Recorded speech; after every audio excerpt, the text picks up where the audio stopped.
నమస్కారం, MR news కి స్వాగతం. నేను మీ సుమలత.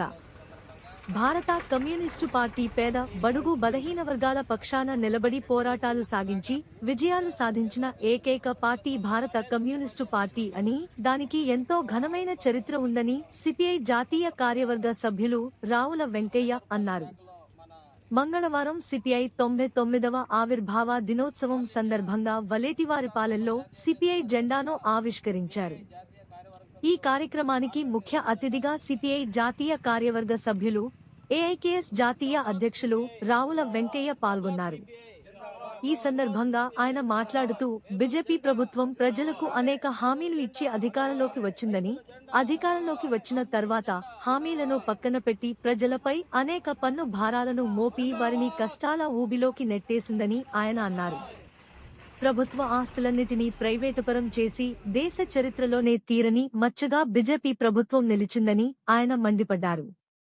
దేశంలో నిత్యవసర సరుకులు, ప్రజలకు అవసరమైన ప్రతి ఒక్కదానితో పాటు రైతులకు అవసరమైన ఎరువులు, విత్తనాల ధరలను పెంచి రైతుల చావుకు కారకులవుతున్నారు అని ఆయన ఆరోపించారు.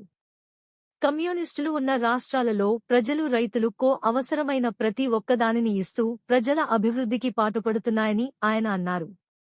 2025 నాటికి సిపిఐ ఒక 100 సంవత్సరాలు పూర్తి చేసుకుంటుందని, ఆనాటికి కమ్యూనిస్టులు బలం పెరుగుతుందని, ఆ దిశగా నాయకులు, కార్యకర్తలు వ్యూహరచన చేసుకుని ముందుకు సాగాలని ఆయన పిలుపునిచ్చారు. కేంద్ర రాష్ట్ర ప్రభుత్వాల అరాచకాలను ప్రజలు ఎదుర్కోవాలంటే వారికి కమ్యూనిస్టుల అండ ఎంతైనా అవసరమని ఆయన అన్నారు. ఈ కార్యక్రమంలో సిపిఐ నియోజకవర్గ కార్యదర్శి బూసి సురేష్ బాబు, ఏఐటియుసి నియోజకవర్గ కార్యదర్శి వై ఆనందమోహన్, ఏఐవైఎఫ్ ఉపాధ్యక్షులు కల్వకూరి హరిబాబు, సిపిఐ మండల కార్యదర్శి అంజయ్య, నాయకులు సిహెచ్ రవి, శ్రీకాంత్ తదితరులు పాల్గొన్నారు. ఈనాడు అధికారంలో ఉండేటువంటి వాళ్ళు మేము దేశభక్తులని, దేశం కోసం ఉన్నామని చెప్పేటువంటి వాళ్ళు అసలు స్వతంత్రంలో వాళ్ళు లేనే లేదు. ఆనాడు వాళ్ళు స్వతంత్ర ఉద్యమంలో బ్రిటిష్ వాళ్ళ కాళ్ళు ముట్టి వాళ్ళ బూట్లు మోసినటువంటి వాళ్ళు ఇవాళ భారతీయ జనతా పార్టీ నాయకులందరూ కూడా వాళ్ళెవరు కూడా స్వాతంత్ర ఉద్యమంలో పాల్గొనలేదు, స్వాతంత్ర పోరాటంలో పాల్గొనలేదు. ఆ రంగా పోరాడి సాధించుకున్నటువంటి స్వాతంత్రం ఇవాళ వచ్చిన తర్వాత ఈరోజు 70 సంవత్సరాలు దాటిన తర్వాత కూడా ఇవాళ పేద ప్రజలకి ఏమాత్రం కూడా మరి మంచిగా జరిగేటువంటి పరిస్థితి లేదు. రైతులకు ఇబ్బంది పోరాటం చేసి ఈ జగముండైనటువంటి నరేంద్ర మోడీ మెడలు వంచి అతన్ని కిందకి తీసుకొచ్చి మరి మొత్తం రైతు జాతికంతా కూడా క్షమాపణలు చెప్పించి ఈ చట్టాలన్నింటినీ కూడా వాపసు తీసుకోవడం అనేది జరిగింది. మరి ఇంత జరిగిన తర్వాత ఇవాళ ఈరోజు మొత్తం దేశవ్యాప్తంగా కూడా మళ్ళీ రైతులు వాళ్ళకి పండించిన పంటలకి గిట్టుబాటు ధరలు లేవు, వాళ్ళకి మద్దతు ధరలు రావటం లేదు. వాళ్ళు తెచ్చినటువంటి అప్పులు తీర్చడానికి వీలైనటువంటి పరిస్థితుల్లో ఆత్మహత్యలు చేసుకొని బలవన్మరణాలు పొందేటువంటి పరిస్థితి ఇలా రైతాంగానికి వస్తుంది. ఏ ఒక్కరు కూడా ఆత్మహత్యలు చేసుకోవటంలా, కానీ రైతు మాత్రమే ఈరోజు ఆత్మహత్యలు చేసుకుని చనిపోయేటువంటి పరిస్థితి ఈరోజు కనపడతా ఉంది.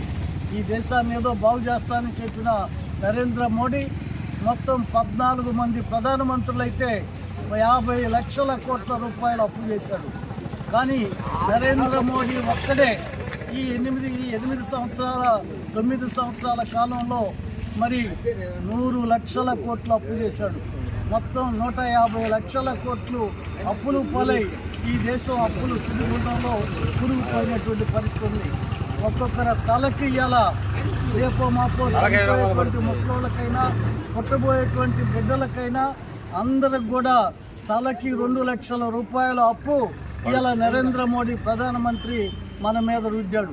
మీరు అనుకోవచ్చు, మనం ఏమైనా ప్రామిసరీ నోట్ రాసి ఇచ్చామా, లేకపోతే మనం ఏమైనా బాండ్ రాసి ఇచ్చామా, మనం ఏమైనా హామీ ఉన్నామా అని చెప్పి మీరు అనుకోవచ్చు. మనం హామీ లేకపోయినా, మనం ప్రామిసరీ నోట్ రాసేయకపోయినా మన మీద మన తల్లో ఎంటుకలతో సహా మొత్తం గొరిగించి మన దగ్గర అప్పులు వసూలు చేయటం కోసం అనేక రకాలైన భారాలు మన మీద వేస్తున్నాడు. ఈరోజు పెట్రోల్ ఛార్జీలు పెంచారు, డీజిల్ ఛార్జీలు పెంచారు, గ్యాస్ ఛార్జీలు పెంచారు. రైతులకు కావలసినటువంటి ఎరువులు, విత్తనాలు, పురుగు మందులు అన్నీ కూడా పెరిగినటువంటి పరిస్థితి ఈరోజు కనపడతా ఉంది. ఇవన్నీ పెరిగినందువల్ల రైతాంగం మీద, పేద ప్రజల మీద ఇబ్బడి మబ్బడిగా భారాలు పెరిగి ఈ భారాలు చేయటం ద్వారా మరి మన మీద ఉండే ఈ అప్పులను కూడా తీర్చుకోవడానికి నరేంద్ర మోడీ ప్రయత్నాలు చేస్తున్నారు. ఒకవైపు మనం అప్పులు రద్దు చేయమని చెప్పి రైతులు అడిగితే రైతులకు అప్పు చేస్తే ఈ దేశం వల్లకాడైపోతుందని చెప్తున్నాడు. కానీ పెద్ద పెద్ద కోటీశ్వరులుగా ఉన్నటువంటి అదానీలు, అంబానీలు మరి వాళ్ళందరూ కూడా వాళ్ళు